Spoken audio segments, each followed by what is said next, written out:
10 నిమిషాల తర్వాత వచ్చేస్తాను. నేను తర్వాత ఫోన్ చేస్తాను.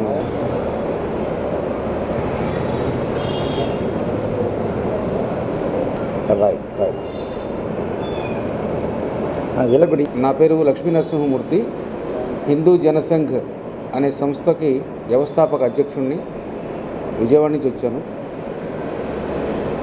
సనాతన ధర్మ పరిరక్షణ, అలాగే దేశం, మన భారతదేశం ఎప్పుడు కూడా మంచి ఉన్నతమైనటువంటి స్థితిలో నిలవాలి అనేటువంటి యొక్క ఆలోచనతోటి ఒక చిన్న మాట ఉంది మన సనాతన ధర్మంలో, గోబ్రాహ్మణేభ్య శుభమస్తు నిత్యం లోకా సమస్త సుఖినో భవంతు అని అన్నారు.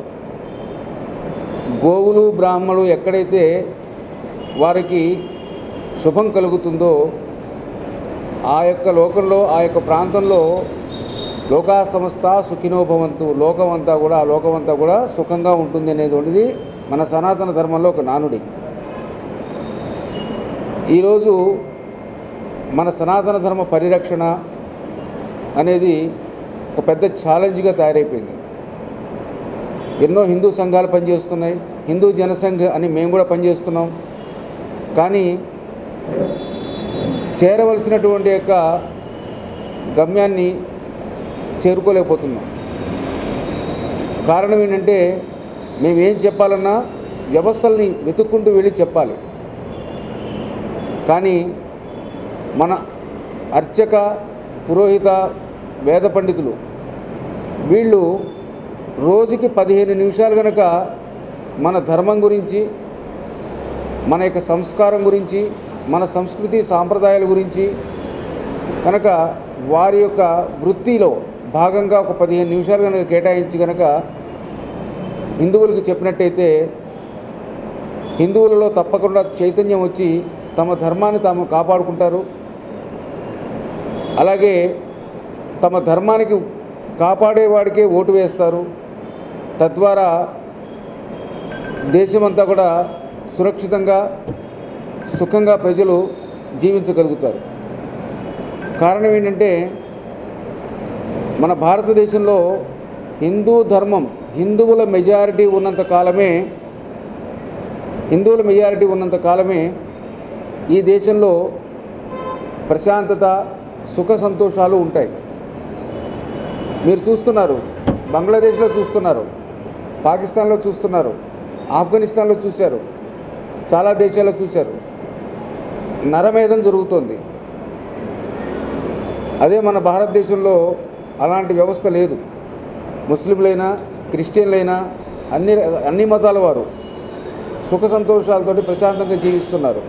ఎవరికి భయం అనేటువంటి స్థితి లేకుండా ప్రస్తుతం. కాబట్టి అందరూ సుఖంగా ఉండాలి, దేశం సౌభాగ్యంగా ఉండాలి అంటే హిందూ ధర్మం అనేది అభివృద్ధిలోనే ఉండాలి, హిందువుల్లో చైతన్యం ఉండాలి. సనాతన ధర్మాన్ని మనం సంరక్షించుకోవాలి, పెంపొందించుకోవాలి.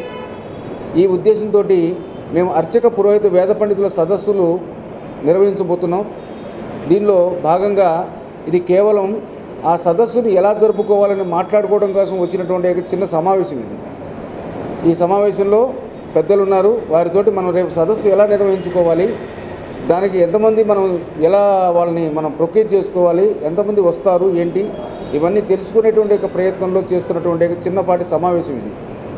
కాబట్టి ఈ యొక్క సమావేశాలు నిర్వహించి ప్రతి పురోహితుడిని, అర్చకుడిని, వేద పండితుల్ని కూడా వారి యొక్క బాధ్యతని తెలియజేసి, వారు గురుస్థానంలో ఉన్నారు కాబట్టి గురువుగా వారు సమాజానికి బోధించవలసిన విషయాల్ని బోధించాలని, ఎలా బోధించాలి, ఏం చెప్పాలి అనేది కూడా వారికి వివరించి వారితోటి సనాతన ధర్మ పరిరక్షణలో వారిని చైతన్యం చేయాలనేటువంటి ఒక ఆలోచనతోటి ఈ యొక్క కార్యక్రమం మేము చేస్తున్నాం. మహాగణపతయే నమః, మహాసరస్వత్యై నమః. ప్రకాశం జిల్లా ఒంగోలు నగర మంగమూరు డంక్ వాస్తవ్యుల్ని. నా పేరు వ్యామజాల ప్రసన్న కుమార్ శర్మ. ఈరోజు బ్రాహ్మణ సేవా సమితిలో బ్రాహ్మణ, అర్చక, పురోహిత, వేద పండితుల సమావేశం రాబోయే రోజుల్లో ఎలా చేసుకునే సమావేశం గురించి నన్ను ఆహ్వానించడమైనది. అన్న లక్ష్మీనరసింహ శాస్త్రి గారు నన్ను పిలిస్తే నేను ఇక్కడ ఈ వేదికకు వచ్చాను.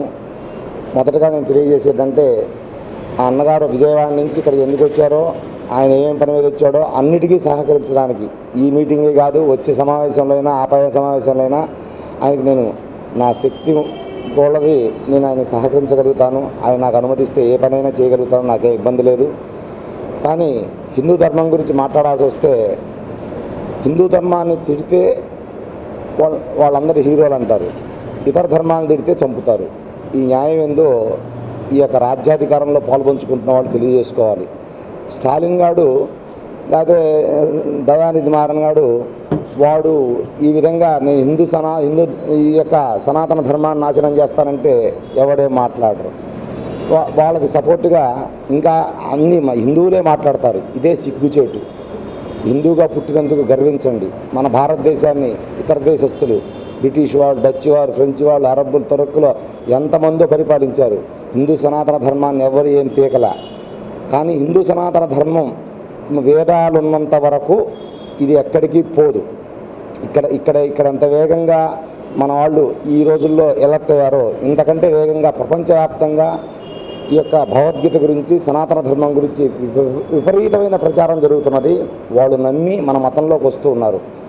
ఇతర దేశస్తులు కూడా మన మతంలోకి వస్తున్నప్పుడు మన ధర్మాన్ని మనం కాపాడుకోవడం కోసంగా, ఎక్కడైతే వేదం పుట్టిందో ఆ వేదభూమిని మనం కాపాడుకోవడం కోసంగా మనకు అవసరం ఉంది. కాబట్టి ఆ అవసరాన్ని తగిన ఏర్పాట్లు ఏం చేయాలి, ఎలా చేయాలి అనే సమావేశానికి హిందూ జనసంఘ్ తరపున అన్నగారు విజయవాడ నుంచి వస్తే దాన్ని పూర్తి సహకారాలు అందించి నేను వాళ్ళ యొక్క సమావేశాన్ని దిగ్విజయం చేస్తానని చెప్పి సభాముఖంగా తెలియజేస్తూ, నేను ఇటువంటి సమావేశాలు ఎన్నో జరగాలి, అందరినీ కలపాలి.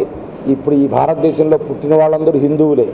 మధ్యలో డబ్బులకో, అవసరాలకో, ఆరోగ్యానికో మతం మారిన వాళ్ళు ఉన్నారే కానీ నిజంగా వాళ్ళ తాత ముత్తాతల పేర్లు ఎవరైనా చెప్తే వాళ్ళ పేర్లు ఏముంటాయండి? ఆ పేర్లు ఉన్నాయా?